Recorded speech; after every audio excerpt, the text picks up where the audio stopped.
Hello friends, welcome to খেল দুনিয়া।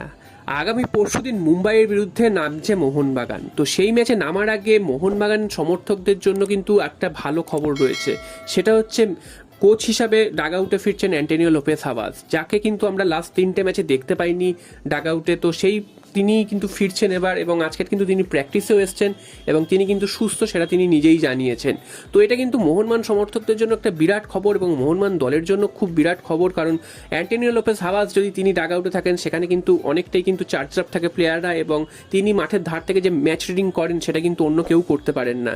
এবং যার ফলে আমরা দেখেছিলাম যে চেন্নাই ম্যাচে মোহনবাগানকে হারতে হয়েছিল ভুল ডিসিশনের জন্য, এবং তারপরের ম্যাচগুলো যে খুব একটা ভালো যে ডিসিশন হয়েছে তা একদম নয়, তবে সেগুলোতে ম্যাচ জিতে গেছে বলে অসুবিধা হয়নি।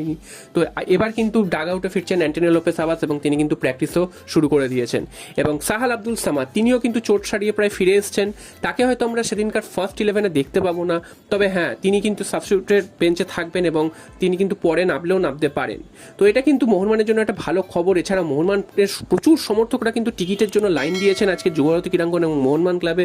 তারা কিন্তু টিকিট কালেক্ট করছে। তো বোঝাই যাচ্ছে যে আগামী সোমবারের ম্যাচের জন্য মোহনবাগান সমর্থকরা মাঠ ভরিয়ে দেবে, এবং সেই ম্যাচে কিন্তু উপস্থিত থাকতে পারেন মোহনবাগানের হুগো বুমো। তাকে কিন্তু উড়িয়ে আনা হচ্ছে, শোনা যাচ্ছে ফ্রান্স থেকে তাকে নিয়ে আসা হচ্ছে, যাতে এটা মনে করানো যায় যে তিনিও কিন্তু দলের একটি অংশ। এছাড়াও কিন্তু মাঠে উপস্থিত থাকবেন লখনৌ সুপার জায়ান্টসের সমস্ত ক্রিকেটাররা, তারা সেই দিনকার উপস্থিত থাকবেন। তো বুঝতেই পারছো, তারকার একটা মেলা বসবে সেদিনকার যুবভারতী ক্রীড়াঙ্গনে মোহনবাগান ম্যাচে। তো সেই রকম একটা হাই ভোল্টেজ ম্যাচে মোহনবাগানকে জিততেই হবে। তো এবার প্রশ্ন আসছে মোহনবাগান তাদের ফার্স্ট 11 কেমন নামাতে পারে। তো ফার্স্ট 11 যে খুব একটা চেঞ্জ করবে আগের ম্যাচের থেকে সেরকমটা কিন্তু মনে হচ্ছে না। যেমন ফার্স্ট 11 ছিল সেরকমই রাখবে, এবং কোনো সাসপেনশন বা ইনজুরি কিন্তু নেই। তো সেক্ষেত্রে খুব একটা চেঞ্জের জায়গাও নেই। হ্যাঁ, দীপক টাংরি আগের ম্যাচে সাসপেন্ড ছিলেন, তিনি কিন্তু এই ম্যাচে ফিরবেন। তো আগের দিন অনিরুদ্ধ থাপা যে খেলাটা খেলেছে, আমার মনে হয় না অনিরুদ্ধ থাপাকে বসিয়ে আবার দীপক টাংরিকে দিয়ে স্টার্ট করাবে।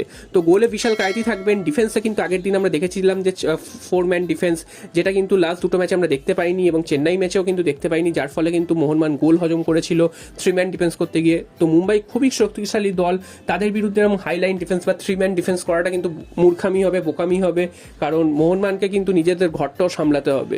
তো সেই কারণে মোহনবাগান কিন্তু 4-ম্যান ডিফেন্সেই যাবে, অর্থাৎ ডিপ ডিফেন্সে থাকবেন হেক্টর ইউসে, আনোয়ার আলী, দুটো ব্যাকে থাকবেন হচ্ছে সুভাশিস বোস এবং আশিস রায়, এবং ওপর দিকে থাকবেন অর্থাৎ ডিফেন্সিভ ব্লকার হিসাবে অনিরুদ্ধ থাপা থাকবেন। তার উপরে থাকবেন জনি কাউকো। দুটো উইং দিয়ে যথাক্রমে খেলবেন মনভীর সিং, এবং বাঁ দিক থেকে খেলবেন লিস্টান কোলাসো, এবং ওপরে থাকবেন দিমিত্রি পেট্রাটস এবং আর্মান্দো সাদিকু বা জেসন কামিংসের মধ্যে কেউ একজন। তো এটাই মোহনবাগানের ফার্স্ট 11 হতে চলেছে। তো দেখা যাক মোহনবাগান সেই জায়গাটা আগের ম্যাচের মতন খেলতে পারে কিনা, এবং মোহনবাগান তাদের প্রথমবারের জন্য লিগ শিল ঘরে তুলতে পারে কিনা। এছাড়াও মোহনবাগানের প্রচুর সমর্থক, তোমাদের যেমন জানাছিলাম যে প্রচুর সমর্থক মাঠে আছে, এবং টিকিটের দামও কিন্তু অনেকটাই কম রাখা হয়েছে, যার ফলে কিন্তু সমর্থকরাও টিকিট কাটতে পারছে। 50 এবং 100 টাকার টিকিটই ম্যাক্সিমাম, 150 টাকা 300 টাকার টিকিটও রয়েছে। তো এতদিন আমরা দেখেছিলাম যে আইএসএল এর সমস্ত ম্যাচ দল রয়েছে তাদের মধ্যে সব থেকে বেশি দর্শক কিন্তু মোহনবাগানের যায়, অ্যাভারেজে প্রায় 32,000 মতন। তো সেইটা কিন্তু এদিন ছুঁয়ে যাবে প্রায় 60,000-এর কাছাকাছি, 55 থেকে 60,000।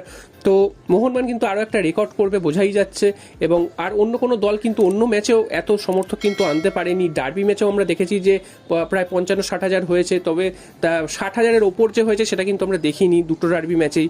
তো এবার এই ম্যাচটা হয়তো ছুঁয়ে যেতে পারে, এবং মোহনবাগান প্রথমবারের জন্য যদি শিল করে তোলে সেটা কিন্তু জিদের হোম ম্যাচে, তাহলে সেটা কিন্তু সমর্থকদের জন্য আরও আনন্দের বিষয় হবে। তো দেখা যাক শেষ পর্যন্ত মোহনবাগান সেই সুযোগ কাজে লাগাতে পারে কি।